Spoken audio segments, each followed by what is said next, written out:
دون در آینده دور اتفاق می‌افتد. جایی که سفر فضایی تنها با استفاده از ماده‌ای به نام اسپایس یا میلانژ امکان پذیر است. این ماده فقط در سیاره اراکیس یافت می‌شود. امپراتوری که بر کهکشان حکومت می‌کند، خاندان اتریدیز را مسئول استخراج اسپایس قرار می‌دهد. اما خاندان قبلی مستقر در اراکیس، هارکونن‌ها، که از این مسئله بیزارند، تمام اتریدیزها را از بین می‌برند. تنها بازماندگان این خاندان، پال و مادرش جسیکا هستند. جسیکا جادوگر فضایی و عضو فرقه بنی جزرت است و پال مسیح منتخب بومیان اراکیس یا فرمن هاست. پال با قصد انتقام از افرادی که خاندان او را به قتل رساندند به فرمن ها ملحق می شود و فیلم اول پایان می یابد.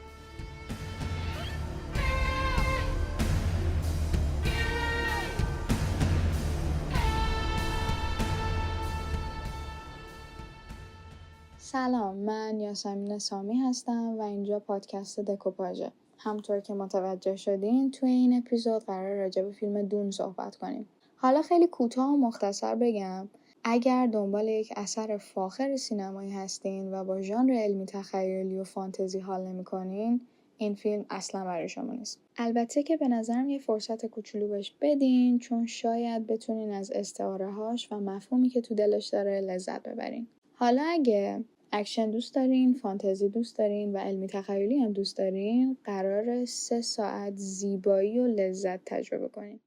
فیلم دون ساخته دنی ویلنو قطعاً و بدون شک موفق ترین اقتباس از سری رمان‌های دون نوشته فرانک هربرته. فرانک هربرت 5 سال از زندگیشو از سالهای 1960 تا 1965 وقف تحقیق در رابطه با خاورمیانه، اسلام و عرب کرد تا بالاخره در سال 1965 اولین کتاب خودش رو به اسم دون منتشر کرد. این کتاب به قدری بزرگ بود و هنوز هم بزرگه که ازش به عنوان بهترین کتاب توی ژانر ساینس فیکشن یا علمی تخیلی یاد میشه و منبع اقتباس یکی از بزرگترین کتاب‌ها و سریال‌ها و فیلم‌ها مثل استار ترک و استار وارزه. قطعاً محبوبیتی که دون توی اون سالا بین مردم پیدا کرد دلیلی بود که فرانک هربرت تصمیم گرفت این سری رمان‌ها رو ادامه بده. اما یکی از اصلی ترین دلیل هایی که خود فرانک هربرت هم بهش اشاره میکنه مدلیه که مردم پال رو دیدن.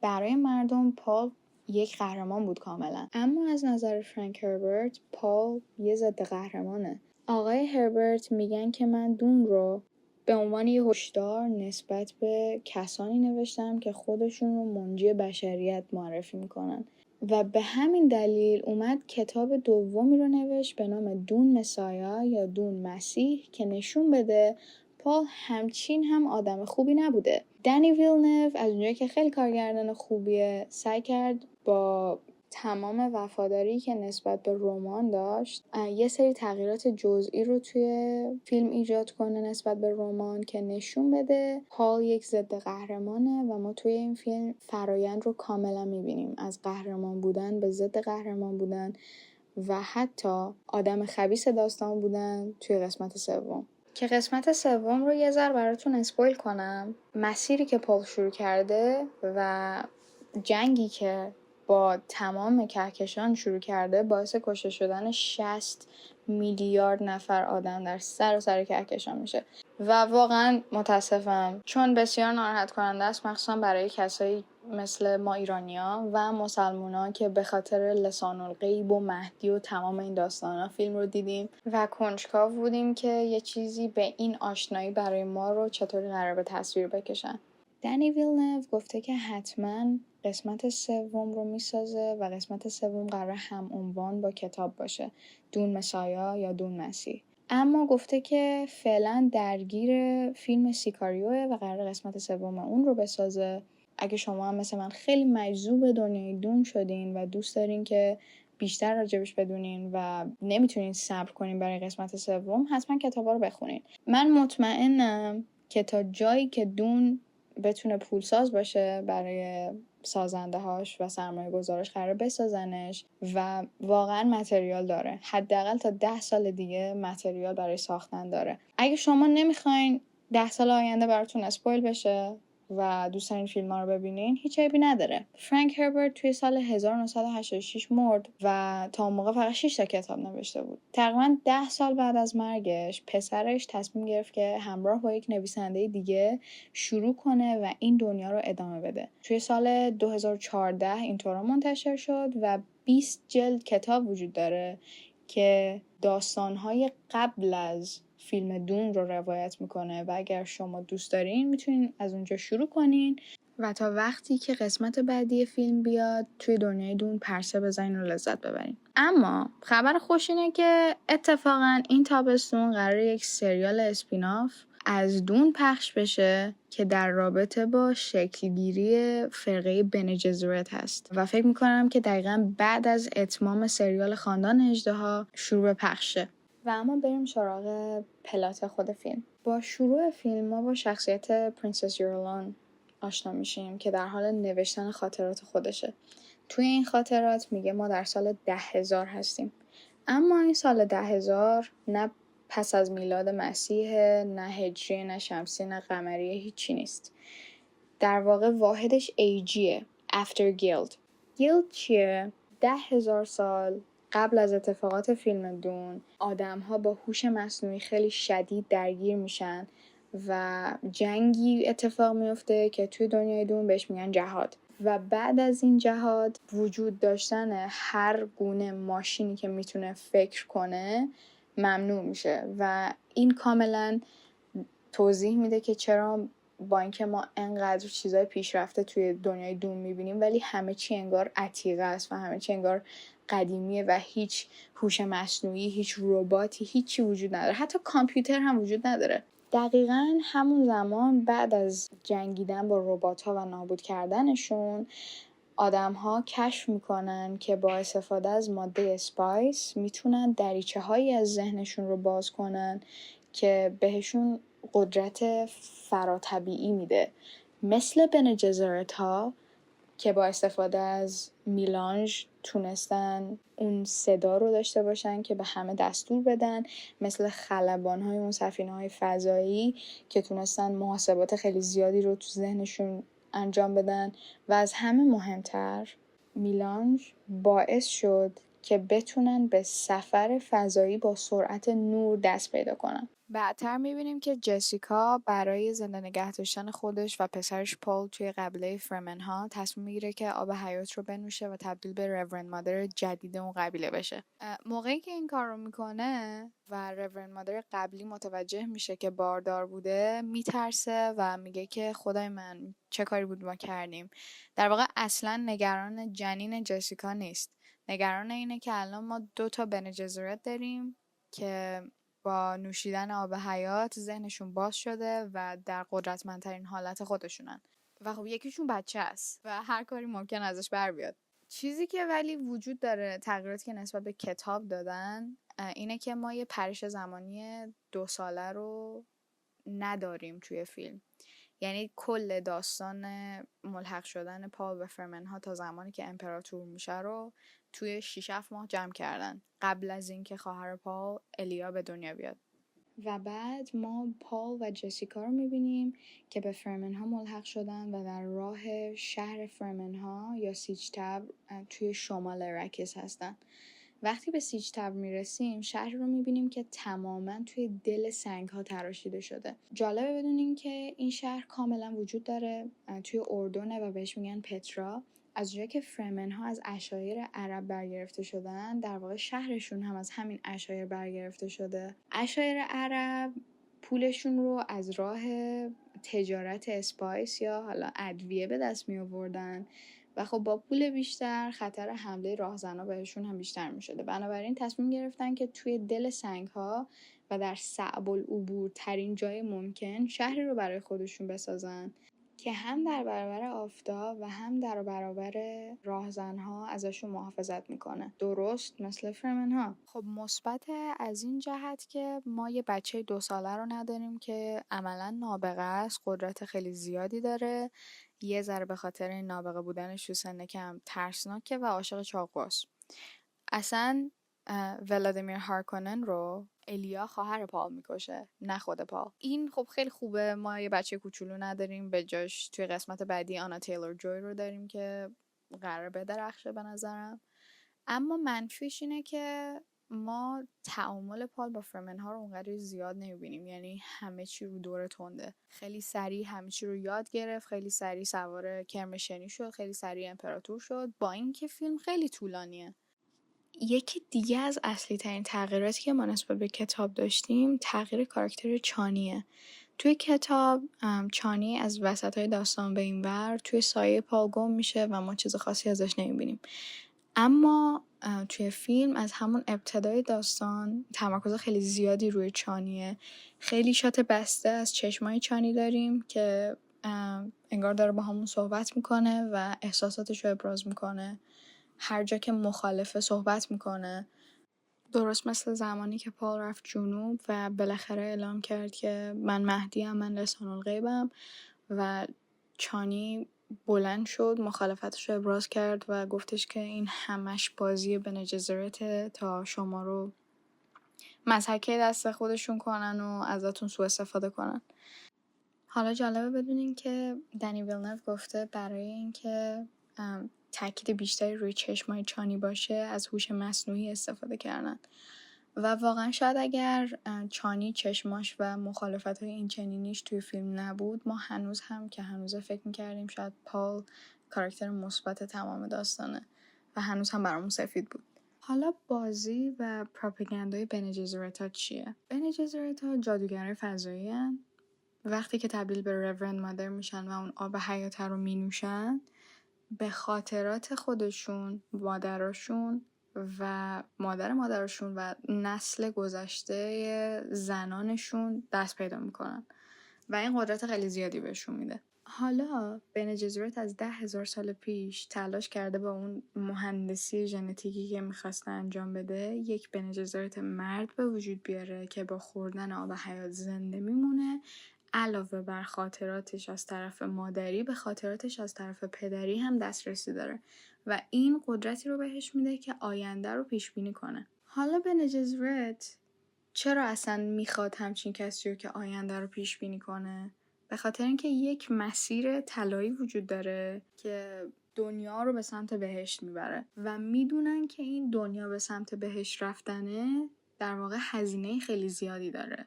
پس اومدن خاندان‌های مختلف رو با استفاده از پیوند خونی با خودشون متحد کردن تا در نهایت یه کویزا تدرک داشته باشن. کویزا تدرک در زبان فرمن ها به معنی کوتاه کننده راهه. این کویزا تدرک خب میتونه ببینه اون مسیر طلایی چه شکلیه، اما به دلیل اینکه از نسل خاندان‌های قدرتمند و خود بن جزرت به وجود اومده تمام حمایتی که لازم داره رو توی کهکشان داره. فقط میمونه فرمن ها که بن جزرت اومد چیکار کرد؟ از 10,000 سال قبل از تولد پال اتریدیس رفت توی اراکیس و بین فرمن ها اینو جا انداخت که یک مهدی، یک لسان الغیب، یک مسیح قرار بیاد همتون رو نجات بده و این سیاره‌ای که همش گرما و بیابی و شنه رو تبدیل کنه به دریاهای طوفانی و بهشت و حالا هر چیزی که وعده‌شو به فرمن ها داده بودن. بعد در نهایت باعث می شد که اون کویزا تدرکه تبدیل بشه به قدرتمندترین فرد کهکشان، هم فرمن ها، هم بن جزرت، هم خاندانهای اصلی. اما یه چیزی اشتباه پیش رفت. بن جزرت برنامه‌شون این بود که لیدی جسیکا یک دختر برای لیتو اتریدیس به دنیا بیاره، بعد این دختره با کاراکتر آستین باتلر که فیدروثا اسمش از خاندان هارکونن ها ازدواج کنه و بچه اونا تبدیل بشه به کویزا تدرک. اما لیدی جسیکا به خاطر علاقه زیادی که به پدر پال داشت تصمیم گرفت یک وارث پسر برای لیتو به دنیا بیاره که شد پال. وقتی لیدی موهایم دید که خب پال داره نشونه هایی از اون کویزا تدرک بودن رو از خودش نشون میده و خاندان اتریدیز هم داره با فرمن ها یه زد و بندی میکنه و قدرتشون توی رکیس زیاد میشه. رفت رو مخ امپراتور که به هارکوننا کمک کنه تا کلا اتریدیز ها رو همراه با پال و جسیکا از بین ببرن. اما خب زدن به کاهدون و دستشون موند توی پوست گردو، چون پال در رفت و در نهایت هم قدرت خیلی زیادی بین فرمن ها پیدا کرد. اما خب بن جزرت چرا انقدر راحت ریسک کرد که کویزا تدارک احتمالیشون رو بکشن؟ به خاطر اینکه اولا ترجیح میدن کویزا تدارک تماما تحت سلطه خودشون باشه و با شیوه خودشون پیش بره و اینکه همیشه پلن بی دارن. موقعی که متوجه شدن جسیکا تصمیم گرفته که یک پسر به دنیا بیاره به جای دختر، اونا هم تصمیم گرفتن که روی کاراکتر آستین باتلر تمرکز کنن، همون فرد روتا. وقتی ما اولین بار با این کاراکتر توی فیلم آشنا میشیم تولدشه و این تولدش رو با جنگیدن مثل گلادیاتورها جشن میگیره که این کاملا نشون میده چقدر خاندان هارکونن ها خوی غیر انسانی و حیوانی دارن. اما چیزی که خیلی بهتر این خوی حیوانی رو به تصویر کشید خورشید سیاه سیاره گیدی پرایم بود. گفتیم که بن جزرت دوست داره تا کویزا تدارک حتما تحت سلطه خودشون باشه، اما خب فردریتا که اولا وحشیه، دوما امکان نداره که زیر بار حرف زور بن جزرت بره. برنامه‌ای که بن جزرت برای این کاراکتر داشتن این بود که یه پیوند خونی ازش بگیرن، دقیقا همون کار که بعد از تولدش انجام دادن و به احتمال زیاد همون برنامه‌ای که برای لیدی جسیکا داشتن که یک دختر به دنیا بیاره و اون دختره یه پسری به دنیا بیاره که در نهایت تبدیل بشه به کویزا تدارک.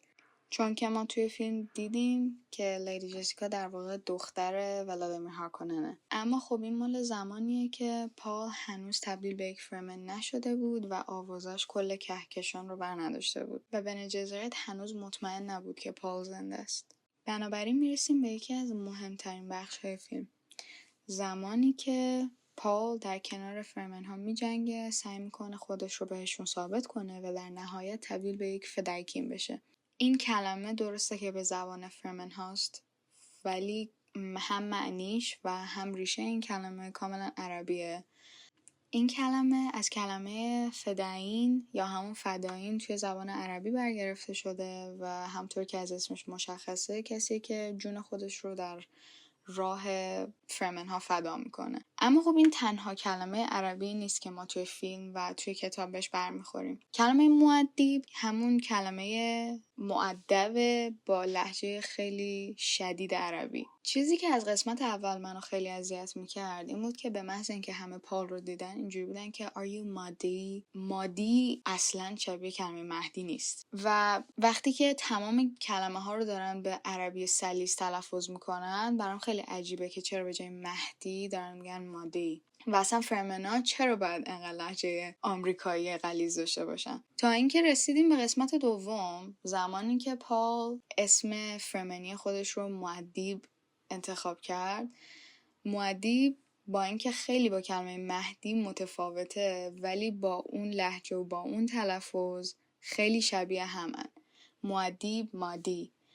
انگاری که پال خیلی ناخودآگاه یک جنگ روانی رو ایجاد کرده و رفته زیر پوست فرمن ها و خیلی نامحسوس داره بهشون میگه که ببینین من مهدیم، حتی اسمم هم شبیشه. اما فرمن های شمالی باورش نکردن تا زمانی که سوار یک کرم خاکی شد. این صحنه واقعا یکی از قشنگترین صحنه‌های فیلمه.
توی کتاب هیچ اشاره‌ای به این نشده که خورشید گیدی پرایم مشکیه و تمام طیف‌های رنگی رو از بین میبره.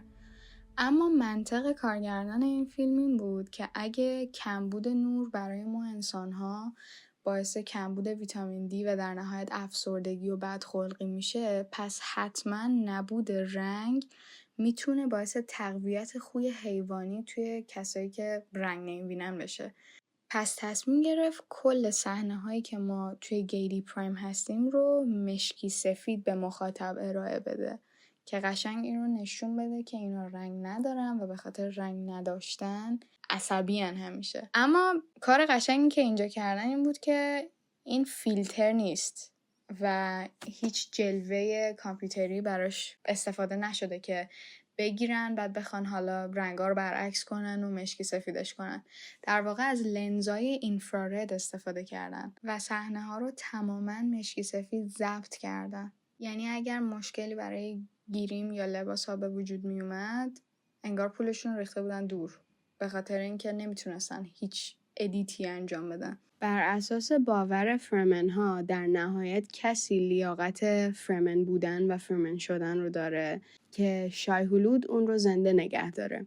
شای هولود اسم فرمنی اون کرم‌های خاکیه که ما توی فیلم میبینیم و به نظر من یک کلمه عربیه. شای تلفظ دیگری از شی و هولود تلفظ دیگری از خلود به معنای ابدیته که در نهایت یعنی به کرم‌های خاکی میگن چیزهای ابدی.